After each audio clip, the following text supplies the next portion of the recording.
Calculus को सोचो कि वो एक कंप्लीट बॉडी है। अब एक्चुअली अभी हमने उस बॉडी के पार्ट्स बस तोड़ तोड़ के सुन रहे हैं, ब्रेक कर करके, और अभी केवल just it's actually just the beginning. तो जो हमने पहले करा दैट इज फंक्शंस, उसके बाद हम लिमिट्स पे गए, उसके बाद 11th के सिलेबस में डिफरेंशिएशन है।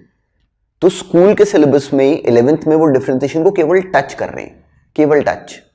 जो मेन टास्क है सारा डिफरेंशिएशन में करने का, वो एक्चुअली 12th के सिलेबस में, और बहुत इंपॉर्टेंट, बहुत इंटरेस्टिंग काम है, पर वो 100% वो सारे का सारा काम 12th के सिलेबस में। 11th के सिलेबस में उन्होंने इसको केवल टच करा है।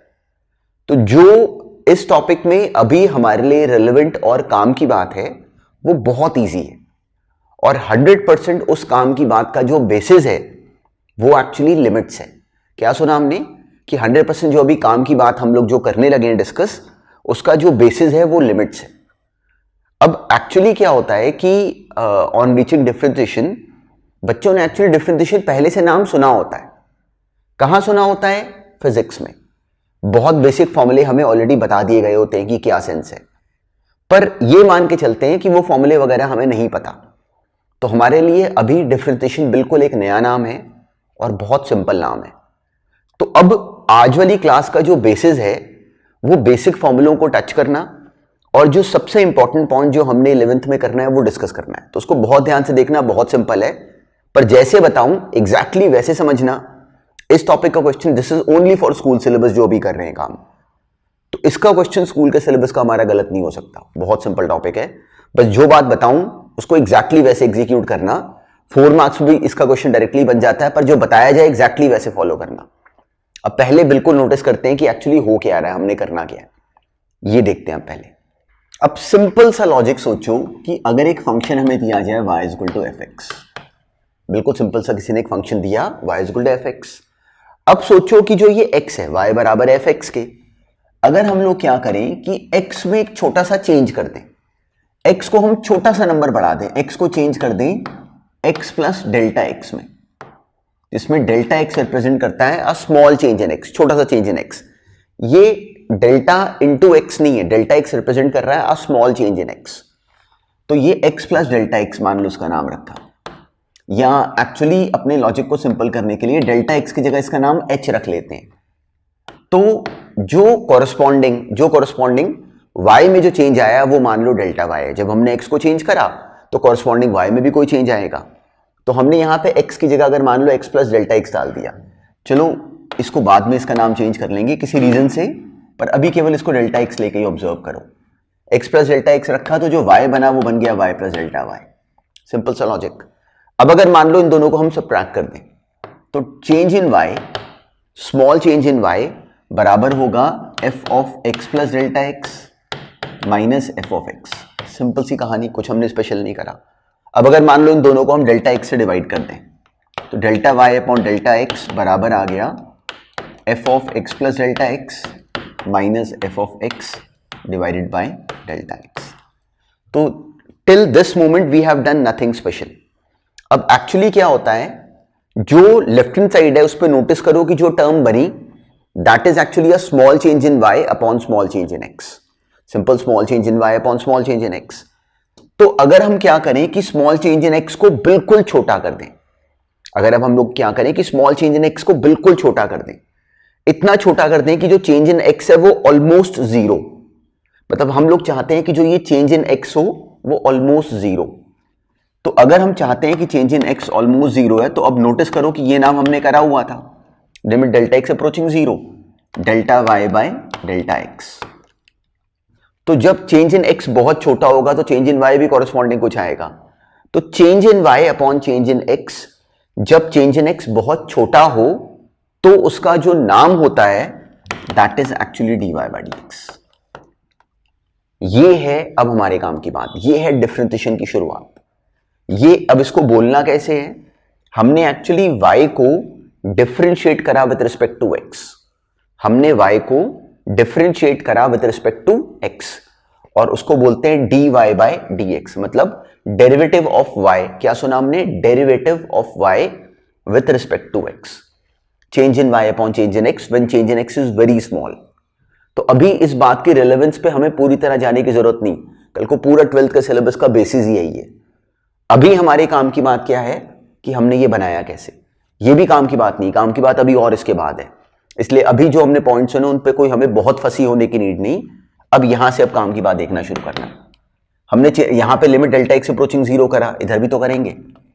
ये बन गया लिमिट डेल्टा एक्स अप्रोचिंग 0, ये बन गया F of x plus delta x minus F of X whole divided by delta X, ये बना।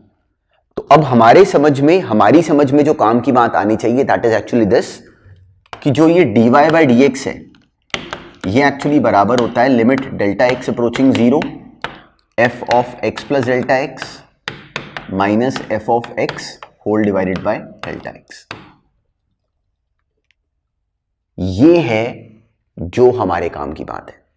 जो अभी हमने सारा काम करा वो एक्चुअली ये यहां तक पहुंचने के लिए करा।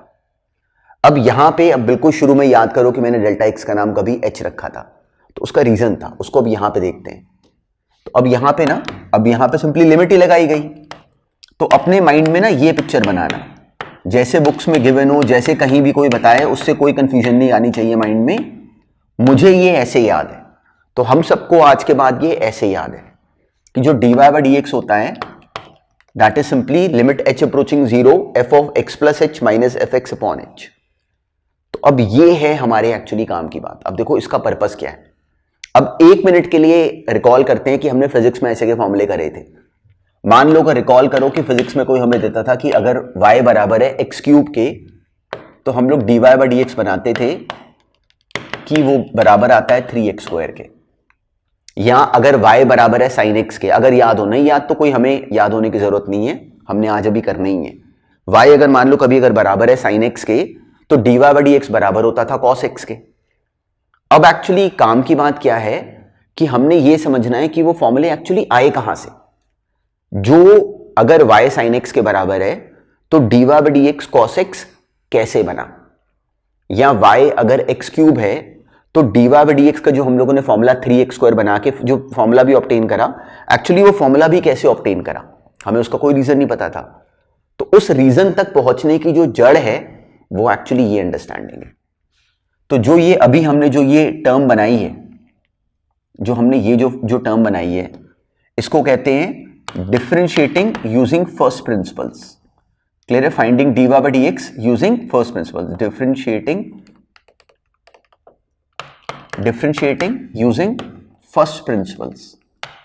अब ये है एक्चुअली हमारे काम का नाम, और हमें स्कूल के सिलेबस में इसमें क्वेश्चन आने की प्रोबेबिलिटी बहुत ज्यादा होती है, और 4 मार्क्स का क्वेश्चन होता है और फ्री के नंबर होते हैं, बिल्कुल स्ट्रेट फॉरवर्ड, बहुत इजी क्वेश्चन होता है। वो हमें कहते हैं differentiate using first principles. First principles का मतलब क्या है कि फॉर्मूले यूज ना करो, बिल्कुल डिफरेंशिएशन की जड़ में जाओ जहां से वो वाला फॉर्मूला बना है। तो actually if somebody asks me to differentiate using first principles, तो हमारे माइंड में, बाकी बच्चों के माइंड में कुछ भी आए, हमारे माइंड में क्लियरली आना चाहिए कि फाइंडिंग, अगर हमने डिफरेंशिएट करना है यूजिंग फर्स्ट प्रिंसिपल्स, तो एक्चुअली हमने सिंपल सा ये लिमिट का क्वेश्चन सॉल्व करना, और लिमिट का क्वेश्चन सॉल्व करने में हमने पूरा कॉन्फिडेंटली पहले काम करा हुआ होता है। इनफैक्ट अब अगर नोटिस करो, याद रखना, बिल्कुल याद रखना, बच्चों को यही बात पता नहीं चलती कि अगर इसमें नोटिस करो तो एक्चुअली अगर h को 0 डालो तो ये सिंपल सी एक लिमिट है 0 बाय 0 फॉर्म की हर बार। तो अगर इस क्वेश्चन में हमने इससे कहीं टफ क्वेश्चन सॉल्व करे होते हैं, तो लिमिट्स में जो हमने मेहनत करी उसका एडवांटेज हमें अभी ही मिलना शुरू हो जाता है। कैसे? पहली बार यहां पे। तो अगर मेरे सामने कभी भी अगर आता है क्वेश्चन की find dy by D x using first principles, तो we just have to smile and start upon that question. हमें पता है कि हमने ये लिमिट सॉल्व करनी है जिसमें मेरा टारगेट है 0 बाय 0 को वहां से कैंसिल करवाना। तो क्या दिखता है कि 0 बाय 0 के कैंसिल होने के लिए मुझे इस डिनोमिनेटर वाले h को कैंसिल करवाना है। मेरा 100% ध्यान पूरे क्वेश्चन में इस पे रहता है। तो अब अपनी कॉपी में पहले ये नोट करो, और इसी बात को, अब इस बात का इंप्लीमेंटेशन देखते हैं। चलो एक्स क्यूब लिखा, एक्स क्यूब को डिफरेंशिएट करते हैं, तो उससे हमें ये बात समझ में आएगी कि एक्चुअली करना क्या है। मान लो हमें किसी ने क्वेश्चन दिया कि y बराबर है एक्स क्यूब के, और कहा कि find dy by D x using first principles. तो हमें क्या बताया गया? हमने अल्टीमेटली बस वो डिजाइन क्रिएट करना है, बिल्कुल कंफ्यूज नहीं होना। एक्चुअली वो डिजाइन क्रिएट करना है। कैसे? इधर लिख लो y प्लस डेल्टा वाई, इधर डेल्टा x ना लिखो। डेल्टा x में कई बार बच्चे कंफ्यूज हो जाते हैं, मतलब आई हैव सीन एक बच्चा x कॉमन ले लेता है, तो बहुत सिली अप्रोच पे नहीं जाएंगे। डेल्टा x का नाम आज से h है। पहले डेल्टा x क्यों रखा? क्योंकि डेल्टा x को dx लिखना हम लोग ज्यादा कंफर्टेबल होते हैं उस नाम पे, पर ये बनाई टर्म। इन दोनों को सबट्रैक्ट करा डायरेक्टली, इसके बाद dy by dx बनाया, वो बराबर आएगा limit h approaching 0 f of x plus h, that is x plus h का whole cube minus x cube whole divided by h। तो अगर हमें कहा जाए कि find dy by dx using first principles, तो एक्चुअली मुझे ये लिमिट सॉल्व करनी है, ये काम है। तो अब लिमिट को सॉल्व करने में भी हमें उसकी बिल्कुल जड़ समझ में आती है। अब देखो, जो टॉपिक आप कैलकुलस कर रहे हैं ये पूरा थ्योरेटिकल टॉपिक है, मतलब पूरी तरह कंसेप्चुअल। कंसेप्ट आता है, जो मर्जी क्वेश्चन आ जाए वो सॉल्व होगा ही होगा। तो इस क्वेश्चन को देखते ही मुझे क्लियरिटी है कि जो मेरा टारगेट है वो इस h को कैंसिल करवाना है। और क्या विजिबल है कि ये वाला h कैंसिल हुआ पड़ा है? कैसे? कैसे मर्जी बोल लो, बहुत तरीके थे। किसी बच्चे ने मान लो उसको simply a cube minus b cube expand कर दिया, वो क्या बन गया? a minus b which is x plus H minus x into a का स्क्वायर प्लस बी का square plus a into b whole divided by h। तो ये h और ये h कैंसिल। याद रखना बार बार, इन क्वेश्चंस में हमारा 100% क्वेश्चंस में 100% टाइम टारगेट होता है इस h को कैंसिल करवाना, इसको देखना है केवल। तो जैसे ये h कैंसिल हो गया, बिल्कुल वहां पे सेलिब्रेशन शुरू, क्वेश्चन इज डन एक्चुअली। जैसे इस h के कैंसिल होने के बाद अब कुछ नहीं करना, बचे हुए सारे h जीरो हो गए। ये बन गया एक्स स्क्वायर, बिल्कुल हमने इसका सेनापति जैसे ही फिनिश कर दिया, सेनापति के जाते ही बाकी सारे जो h हैं वो सारे अपने आप ही डॉर्मेंट हो जाएंगे, सारे जीरो हो जाएंगे। तो ये बना x square plus x into x square, तो this would be 3x square. और देखो वही हमने फॉर्मूला बनाया हुआ था। तो d अगर y बराबर एक्स क्यूब के, तो dy by dx कितना आया? 3x square. तो जो हमने करना है वो वर्ड बाय वर्ड एग्जैक्टली ऐसे ही है। तो अब अगर ये पैटर्न हमें समझ में आ जाए, तो इस टॉपिक के अब आज वाली क्लास में हमने बहुत सारे क्वेश्चंस करने हैं, और मैंने हर क्वेश्चन में एग्जैक्टली ये करना है। तो अब काम की बात क्या है कि हम सबने हर क्वेश्चन में आज वाली क्लास में एग्जैक्टली ऐसे ही करना है, बिल्कुल। और अभी हमारा काम शुरू है, अभी हमने ये डिजाइन देखा, इस बात को अच्छी तरह समझा, अब हम इस बात को इंप्लीमेंट करने वाले हैं अपने आप। तो वो हर क्वेश्चन में अपने आप वो इंप्लीमेंटेशन हमसे करेक्ट होनी चाहिए, दैट इज इट। फिर कोई भी क्वेश्चन आएगा हमसे सॉल्व होगा। तो इसको नोटिस करो, इस एग्जाम्पल को नोटिस करो कि कैसे डील करा, और ये क्वेश्चन अब अपने आप सॉल्व करो। एग्जैक्टली सेम पैटर्न था और बिल्कुल सेम तरह का क्वेश्चन है। y गिवन था कि रूट एक्स है, तो हमने यहां तक पहुंच जाना है कि dy by dx बराबर है लिमिट h अप्रोचिंग 0 के। याद रखना f of x plus H, मतलब जहां पे x है वहां पे x प्लस एच डाल दो। ये लाइन याद रखना, जहां पे x है वहां पे x प्लस एच डाल दो, तभी तो f of x plus H बनेगा। ये बना root X plus H minus F X whole divided by H. ये लिमिट मुझे सॉल्व करनी है। तो अब यहां तक, अब इसको लाने के बाद, अच्छा ध्यान में रखना, स्कूल के पेपर के समय वहां पे ऐसे जरूर बना देना पहले, फिर इन दोनों को सबट्रैक्ट कर देना और फिर delta Y upon delta X करके उसका नाम डी वाई बाई एक्स रख देना। वो दो स्टेप्स वहां पे हर बार लिखना। जो हम डिस्कशन करेंगे वो मेन टास्क से करेंगे, ये केवल डिजाइनिंग है। वो डिजाइनिंग हमने बस 1 मिनट में लिख देनी है, 1 मिनट में। मेन टास्क केवल ये लिमिट सॉल्व करना है। तो अब यहां पे हमारा मेन टास्क क्या है? इस लिमिट में इस h को कैंसिल करवाना। अब बहुत ध्यान से देखना, पिछले क्वेश्चन में ये डिस्कशन हमने नहीं करी, अब कर लेते हैं। अब मुझे 0 को कैंसिल करवाना है, 0 पे 0 को क्वेश्चन है, इसको हमने सिंपली रैशनलाइज कर लिया। a माइनस बी लिखा हुआ है, इसको a प्लस बी से मल्टीप्लाई डिवाइड करा, वो आ गया x plus H minus X whole divided by h into root X plus H plus root X. हमें दिखा ये x और x कैंसिल, h और h कैंसिल। जैसे ये h cancel, celebration starts, question solved. ये बन गया 1 ऊपर और नीचे h को 0 डालो, root X plus root X, तो दिस इज 1/2 रूट एक्स। जैसे ये वाला h कैंसिल हो जाए, उसके बाद जितने भी h बचे वो सारे 0 हैं। उनको 0 डाला तो root X plus root X, that is 1/2 root X. ये एक तरीका। इसी क्वेश्चन में हम लोग ऐसे भी तो बोल सकते थे, पिछले क्वेश्चन में ऐसे बोलना रह गया, उसमें भी ध्यान रखना और उसमें भी ध्यान रखना। x प्लस एच एक्चुअली क्या है, x प्लस एच की पावर 1/2 माइनस एक्स की पावर 1/2। तो अगर डिनोमिनेटर वाले h को अगर मैं पढ़ लूं x plus H minus x तो कोई फर्क नहीं पड़ता। तो क्या हमें समझ में आता है कि हमारा फॉर्मूला बन गया x की पावर n माइनस a की power n upon x minus a, और वो हमें डायरेक्टली अलग से याद होता है कि उसका आंसर आ जाता है n इंटू a इस क्वेश्चन में x है की पावर n माइनस 1। और देखो सेम क्वेश्चन जो पिछला x क्यूब वाला करा वो भी ऐसे हो जाता। तो अब ये पॉइंट भी हमें बिल्कुल, ये बात हमें पता भी थी, पर इसको सॉल्व करते समय 100% जो हमने दिमाग लगाया वो लिमिट्स का है। इस बात को नोटिस करो, 100% जो हम यहां पे स्किल अप्लाई कर रहे हैं वो लिमिट्स का है। तो लिमिट्स में क्लैरिटी होने के बाद इसका सवाल गलत नहीं होता। क्यों नहीं होता? और बच्चे बहुत डरते हैं, आपको स्कूल में देखेंगे बच्चे बहुत डरते हैं इस टॉपिक से, और हमारे लिए बिल्कुल ये फ्री के मार्क्स होने चाहिए, बहुत ईजी है एग्जैक्टली। लेकिन सोचना है ऐसे, ये बन गया एक्स की power minus 1/2 which is 1/√x, same answer आ गया। तो अब सोचो अगर मैं x की पावर 5 देता इसी क्वेश्चन में, तो वो क्वेश्चन में x प्लस एच की पावर 5 माइनस एक्स की पावर 5, हम कंफ्यूज होते हैं, हम बाइनोमियल लगाने की करते, तो जरूरत नहीं थी। इस थॉट को भी माइंड में रखना, और बहुत सिंपल है। अब नेक्स्ट करो। अब देखो सारी जो गेम है वो एक्चुअली इतनी सी बात में मास्टरी डेवलप करने की है। हमें y किसी ने दिया 2x प्लस 1 की पावर 1/3 है।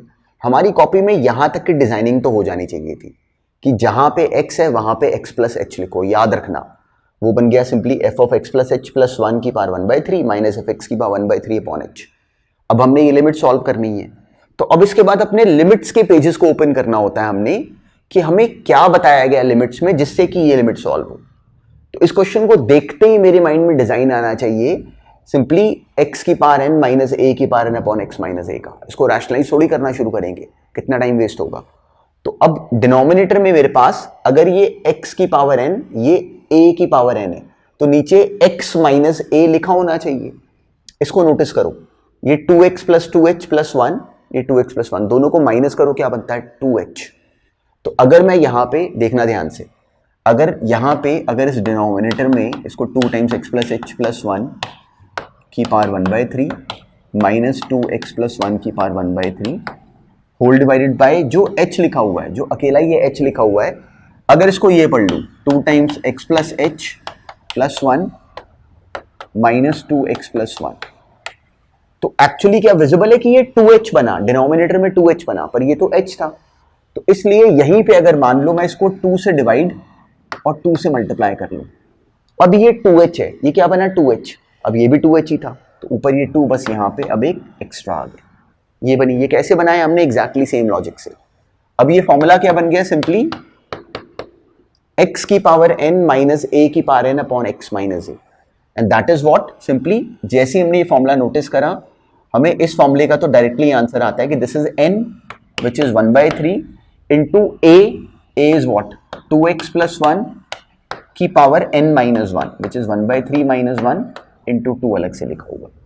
तो जो हमारा कंप्लीट इसका जवाब बनता इस लिमिट का, वो ये बनता x की पावर n माइनस a की power, this is n into a की पावर n माइनस 1, और वो 2 एक्स्ट्रा अलग से लिखा हुआ है।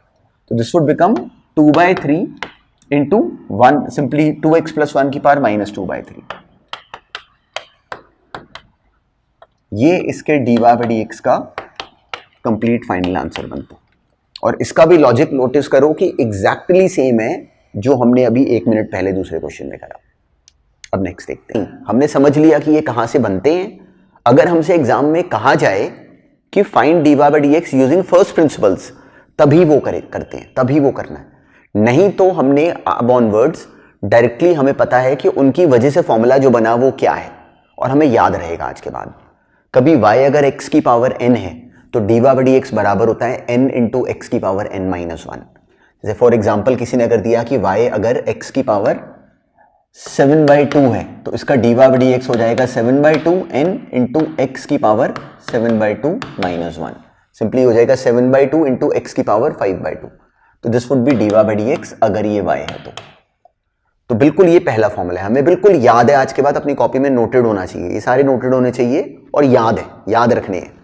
अगला y अगर a की पावर x है, देखो दोनों में डिफरेंस नोटिस करना, ये वेरिएबल की पावर कांस्टेंट है, x की पावर n है, ये a की पावर x है। अब अगर मान लो कोई दोनों में, बिल्कुल ध्यान में रखना, बड़ी सिली मिस्टेक करते हैं कई बच्चे, तो हमने नहीं करनी। कोई अगर मुझे y देगा कि 2 की पावर x है, तो उसको मैं ऐसे डिफरेंशिएट नहीं करूंगा, ये a की पावर x है, इसका डेरिवेटिव क्या होता है, a की power x into log a, ये इसका डीवा बड़ी x है। तो हमें ये पता है कि इसका डीवा बड़ी x यहां से निकलेगा, यहां से नहीं निकलेगा, और बिल्कुल हमें याद रखनी है, बहुत सिली मिस्टेक करते हैं कई बच्चे। इसी का कॉन्सिक्वेंस है ये, a की जगह e डाल दो, तो बन गया e की power x log e, log e 1 होता है, तो इसलिए हमें पता है कि डीवा बड़ी x ऑफ e की पावर x, e की पावर x ही है। तो ये तीन फॉर्मूले हमने हमारी कॉपी में रिटर्न होने चाहिए, हमें याद है। log x का डेरिवेटिव 1/x, log x का डेरिवेटिव सिंपली 1/x, इसका क्या करना है, क्यों कर रहे हैं, वो सब आगे आएगा, आज हमें ये आना चाहिए। अब ट्रिग्नोमेट्रिक फंक्शन सारे देख लेते हैं। sin x का derivative cos x, cos x का derivative minus sin x, tan x का derivative secant square x, secant x का derivative secant x into tan x, cot x का derivative minus cosecant square x, और cosecant x का derivative minus cosecant x cot x। ये हमें सारे याद हैं, बिल्कुल याद हैं, पर इनको साथ साथ अभी याद करने की ना करो, पॉज करके बिल्कुल अपनी कॉपी में नोट करो। और this is the basic sense, मतलब हमने कुछ बहुत स्पेशल नहीं करना। 11th में डिफरेंशिएशन में this is the only task कि हमारा बेस बना हो। डिफरेंशिएशन शुरू एक्चुअली 12th से ही है, बस केवल हमें ये नाम, ये फॉर्मूले आने चाहिए। So this is the first task which is to be understood. अब बिल्कुल इसके साथ ही इन फॉर्मूलों को लिख लो, इनको ध्यान में बिल्कुल रख लो। अब ये नेक्स्ट पॉइंट देखो, एक्चुअली जो यूवी रूल हमने दो फंक्शंस के लिए करा, याद रखना कि वो एक्सटेंड करता है। कैसे? अब देखो यहां पे 3 फंक्शंस मल्टीप्लाई कर रहे थे, तो अगर अब जैसे मैंने पिछले क्वेश्चन के बाद ये बात बताई तो नहीं, तो अगर अभी नहीं बताई तो हमारा माइंड हमें कैसे प्ले करवाता वो हमें, और विच इज ऑल्सो ओके, कि हमारे माइंड में आता कि इसको रखो और इन दोनों को मिला के एक फंक्शन मान लो। तो इसको u इंटू वी डैश करके करा, वो भी सही है, पर अब ऑनवर्ड्स नहीं करेंगे ऐसे। कभी u इंटू वी इंटू डब्ल्यू हो तो क्या करते हैं, u को रखा, v को रखा, w को डिफरेंशिएट करा। अब u को रखा, w को डिफरेंशिएट करा, v को रखा, v को डिफरेंशिएट करा, w को रखा। अब u को डिफरेंशिएट करा, v और w को रखा। तीनों की एक एक बार बारी आ जाएगी। अगर ऐसे 4 होते तो भी एग्जैक्टली ये लॉजिक। तो इस केस में जब हम diva by D x find करेंगे तो that would be simply x cube का डेरिवेटिव 3x स्क्वायर, बाकी दोनों को हमने रख लिया, प्लस अब एक्स क्यूब को रखा, e की पावर x को डिफरेंशिएट करा, sine x as it is आ गया, plus x cube as it is, e की power x as it is, और अब साइन x का derivative which is cos x। तो इसका जो डीवा बाई डी एक्स बनता that would have been this. Sense notice करो कि एग्जैक्टली कितना सिंपल है, कुछ नहीं काम इसमें, सारा काम ही इसके बाद में है, पर अभी हमने इन बेसिक फॉर्मूलोस पे पूरी तरह होल्ड बनाना है। अब नेक्स्ट देखते हैं। अब देखो y हमें गिवन था दिस इनटू दिस, तो इसमें सबसे पहले हमारे माइंड में पिक्चर क्या बनी, UV rule, which is perfectly okay. Directly इसको मल्टीप्लाई तो करेंगे नहीं, कॉम्प्लिकेटेड बनेगी टर्म। तो जब डीवा बाई डी एक्स निकालेंगे तो क्या करेंगे, पहले फंक्शन को रखा x sine x plus cos x into, अब इसका डेरिवेटिव निकाल के हमने यहां लिखना है। अब मैं इस टर्म को डिफरेंशिएट करके यहां लिखना चाहता हूं, तो अब जब इसका डेरिवेटिव बना के मैं यहां लिखने गया तो इसमें नोटिस करने वाला पॉइंट ये है कि अब जब इसको डिफरेंशिएट करेंगे तो ये तो खुद अपने आप में दो फंक्शंस मल्टीप्लाई कर रहे हैं, तो इन दोनों का डेरिवेटिव में क्या लगता है, यूवी रूल। देखो मैं इस पूरे को डिफरेंशिएट करके यहां लिखने वाला हूं, तो अब पहले x cos x का डेरिवेटिव निकालते हैं। उसमें लगा यूवी रूल, x को रखा, cos x का डेरिवेटिव माइनस साइन x, फिर x का डेरिवेटिव 1 इंटू cos x, फिर आगे माइनस साइन x का derivative that is minus cos x। ये बनी टर्म। देखो इसमें लगा यूवी रूल, वो लिखा, आगे साइन x का derivative cos x, minus sine था बाहर इसलिए ये आ गया, ये बनी टर्म। प्लस अब इस टर्म ने एज इट इज आना है, अब इसका डेरिवेटिव करना और हमने लिखना है x sin x plus cos x को differentiate, simply u v dash plus u dash v। तो अब इसका डेरिवेटिव करके हमने यहां लिखना है, तो x sin x का डेरिवेटिव होता x cos x plus sin x का डेरिवेटिव, सिंपली x को अब हमने डिफरेंशिएट करा which is 1 into sine x को, x sin x में u v रूल लगा, इसका डेरिवेटिव ये बना, प्लस cos x था वो आगे उसका डेरिवेटिव हो जाता माइनस साइन x इंटू ये टर्म एज इट इज, ये क्या लिखी हुई है, x cos x minus sine x। देखो ये क्वेश्चन क्यों इंटरेस्टिंग था, क्योंकि इसमें यूवी रूल लगा पहले, पर जो हमने टर्म जब यूवी रूल के हम वी को डिफरेंशिएट करने गए तो उसमें भी अंदर यूवी रूल लग रहा था, विच इज ओके, बहुत नॉर्मल बात है ये। तो cos x ये कैंसिल हो गया, sin x ये कैंसिल हो गया, तो टर्म थोड़ी सिंपल बन गई। ये क्या बन गई, minus x sine x into this, ये बन गया x cos x into this. तो उन दोनों में से x बाहर कॉमन ले लो, थोड़ा और सिंप्लीफिकेशन हो सकता होगा, पर सेंस एग्जैक्टली ये है, ऐसे सोचना है। इसमें से x अगर कॉमन ले लें, पर चलो जो मेन टास्क था वो एग्जैक्टली ये अंडरस्टैंडिंग है कि इसको अप्लाई कैसे करना है। अब नेक्स्ट देखते हैं। This is the only requirement for class 11th for differentiation. तो इसमें एक्चुअली अगर नोटिस करो तो जो शुरू में हमने फर्स्ट प्रिंसिपल्स वाला टास्क करा, जो उसके बाद काम करा वो एक्चुअली बहुत सिंपल है। अब देखो हर टॉपिक का अपना जोर है, डिफरेंशिएशन कोई छोटा टॉपिक नहीं है, 12th में जाके बहुत ज्यादा लेंथ में बहुत दिन लगा के करने वाला टॉपिक है। तो अभी 11th में जो अकेली हम लोगों ने जो जड़ जो बेस बना के जाना है, that was only this understanding. तो इसको ध्यान में रखना, इसने फर्दर कंटिन्यू होना है 12th में, पर पहले हल्का सा इंट्रोडक्शन 12th में भी करेंगे, उसके बाद ही शुरू करेंगे एक्चुअली। इतनी बात को बस पूरी तरह अपने माइंड में रखो।